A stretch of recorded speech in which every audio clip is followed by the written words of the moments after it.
میں جا کر حج بھی کر لو عمرہ بھی کر لو، لیکن سونے لجپال نبی نے فرمایا او میرے پیارے امتیوں، اگر کعبہ دیکھنے کے لیے تمہارے پاس زاد صبر نہیں، اگر تمہارے پاس اتنی دولت نہیں ہے تم جا کر اللہ کے گھر کی زیارت کر سکو، اللہ کے گھر کا طواف کر سکو، ارے اللہ کے گھر کی جا کر تم وہاں پر عبادت کر سکو اللہ کی۔ میرے سونے لجپال نبی نے فرمایا اور دنیا والوں تمہیں پریشان ہونے کی ضرورت نہیں، میں محمد تمہیں گارنٹی کے ساتھ ایک بات تمہیں ارشاد فرما رہا ہوں، یا رسول اللہ صلی اللہ تعالی علیہ وسلم کو کون سی بات ہے؟ فرمایا تم اللہ کے گھر کی طرف جا رہے ہو، کوئی گارنٹی نہیں تمہارا جانا قبول ہوا یا نہ ہوا، تمہارا طواف کرنا قبول ہوا یا نہ ہوا، تمہاری سعی کرنی قبول ہوئی یا نہ ہوئے، تمہارا وہاں پہ چکر لگانا قبول ہوا یا نہ ہوا، لیکن میں محمد تمہیں اس بات کی گارنٹی ضرور دیتا ہوں، تمہارے گھر میں اگر تمہاری ماں موجود ہے، تمہارا باپ موجود ہے، تم ان کی زیارت کر لیا کرو، تم ان کی خدمت کر لیا کرو، میں محمد تمہیں یہ گارنٹی سے کہہ رہا ہوں، میرا پاک رب العالمین ماں کی صورت کو دیکھنے پر، باپ کی صورت کو دیکھنے پر تجھے مقبول حج اور عمرے کا ثواب عطا فرمائے گا۔ اسی لیے عرب کھڑی اس حدیث کا ترجمہ اپنے انداز میں بیان کرتے ہوئے یہی ارشاد فرما رہے ہیں، وہی یہ ارشاد فرما رہے ہیں کہ پاک محمد نے فرمایا تسی کر لو خدمت ماں کی، جس نے کعبہ تکنا ہوئے وہ تکلے صورت ماں دی۔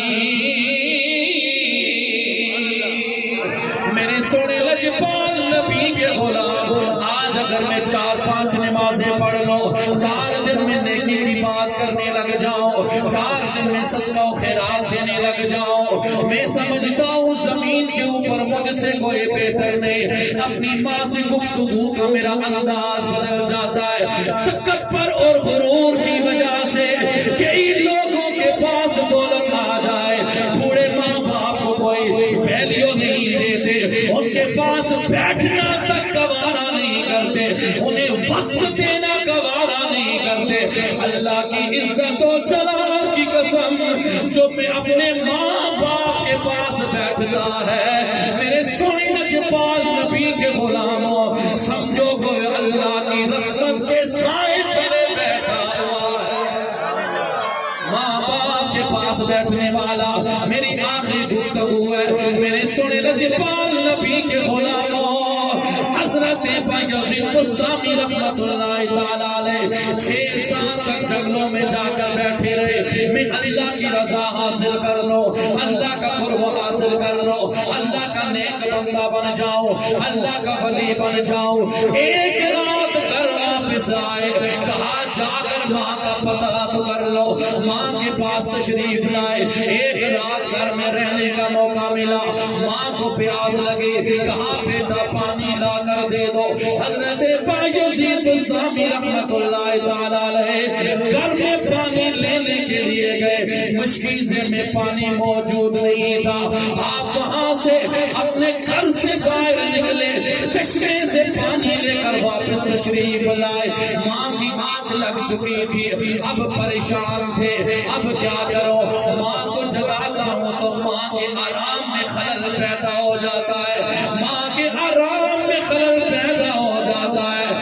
حضرت بایزید بستامی سردی کی لمبی لمبی راتیں، اس رات میں سردی میں ہاتھ میں گلاس لے کر برتن لے کر اپنی ماں کے سرانے کھڑے ہو گئے، تہجد کا وقت ہوا، ماں کی آنکھ کھلی، دیکھا بیٹا بایزید بستامی سرانے پانی لے کے کھڑا ہے، کہا بیٹا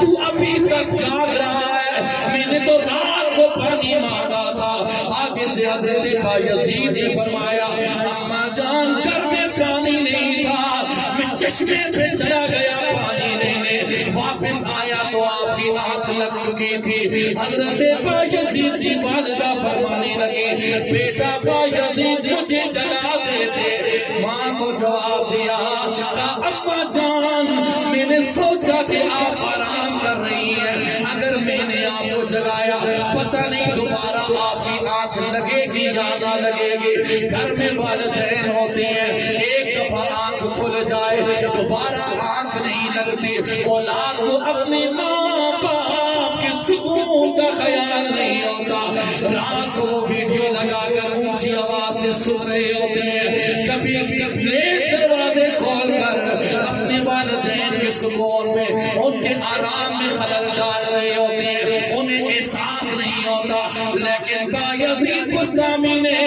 اپنے ماں کی سکون کا خیال کیا. ماں نے جواب دیا بیٹا بایزید تو اللہ کا قرب حاصل کر رہا ہے, میں اللہ کی بارگاہ میں ہاتھ اٹھاتی ہوں. بایزید بسطامی کی ماں نے ہاتھ اٹھائے, ہاتھ اٹھا کر التجا کی اللہ سونیا تو 70 ساؤں سے زیادہ پیار کرتا ہے, میں اپنے بایزید بسطامی سے راضی ہوں, تو اسے اپنی رضا نصیب فرما. ماں کی دعا کی, اللہ رب العزت نے بایزید بسطامی کو اپنا دوست بنا لیا. ماں باپ کی یہ شان ہے, ماں زندہ ہے تو ان کی قدر کرو,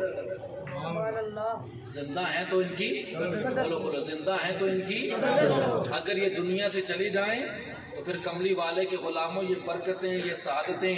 جو اللہ تبارک و تعالیٰ نے ان کو دے رکھی ہیں بندہ ان سے معروم ہوتا ہے. روایت کے اندر آتا ہے آخری بات کہ جو شخص اپنی والدہ کو دکھ پہنچاتا ہے اور کسی اور کو اپنی والدہ پہ ترجیح دیتا ہے تو اس کے اوپر 6 بدبختیاں دنیا میں 6 مرنے کے بعد ہیں. پوچھا گیا کون سی؟ فرمایا اس کے نامہ اعمال نیکیوں سے بالکل خالی ہو جائے گا, بے شک وہ جتنی مرضی ہے نیکیاں کرتا رہے, اس کا نماز روزہ کوئی عبادت اللہ قبول نہیں فرمائے گا جس سے والدہ ناراض ہے. اور پھر کریم آقا علیہ الصلوۃ والسلام کے غلاموں, وہ شخص جب دنیا سے جائے گا تو بغیر توبہ کے جائے گا, اللہ اسے توبہ کی توفیق نہیں دے گی.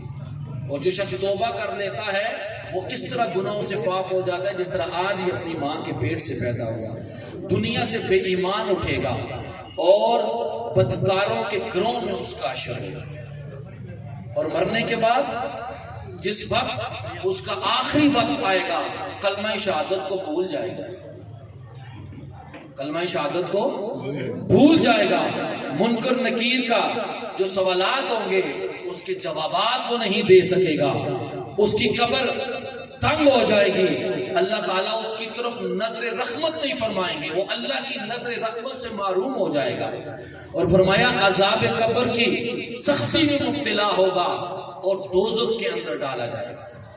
میرے کملی والے کے غلاموں, لہٰذا ایسا نہیں کہ میں نمازیں پڑھوں یا پڑھاؤں, اپنے آپ کو بڑا میں مولوی بھی کہوں, حافظ بھی کہوں, قاری بھی کہوں, کوئی اپنے آپ کو پیر کہے, کوئی اپنے آپ کو حاجی کہے, کوئی اپنے آپ کو نمازی کہے, کوئی کہے میں جناب صبح اٹھ کے تہجد پڑھتا ہوں, اتنی لمبی تسبیح میرے پاس ہوتی ہے, میں جناب رمضان کے علاوہ بھی بڑے روزے رکھتا ہوں. لیکن ماں سے گفتگو جب کرتا ہو تو اس کی اتنی آنکھ کھلی ہو, سخت لہجے میں ماں سے گفتگو کرتا ہو, باپ کو ناراض کرتا ہو, تو اس کی کوئی عبادت درجہ قبولیت کو بولو درجہ قبولیت کو نہیں پہنچتی. سب سے پہلا مرشد, سب سے پہلا پیر تمہارے لیے تمہاری ماں ہے, تمہارا باپ ہے. پہلے ان کو راضی کرو, باقی لوگوں کے قدموں میں جا کے بعد میں گرنا. جو ان کے قدموں میں گرنا جان لیتا ہے زمانہ اس کی قدموں میں گرنا شروع ہو جاتا ہے. جو اپنی ماں اور اپنے باپ کے قدموں میں گرنا جانتا ہو زمانہ اس کے قدموں میں اللہ گرا کے رکھ دیتا ہے. تو جو ان کو چھوڑ کر کہیں اور گرتا ہے پھر ذلت اس کا مقدر بن جایا کرتی ہے. اللہ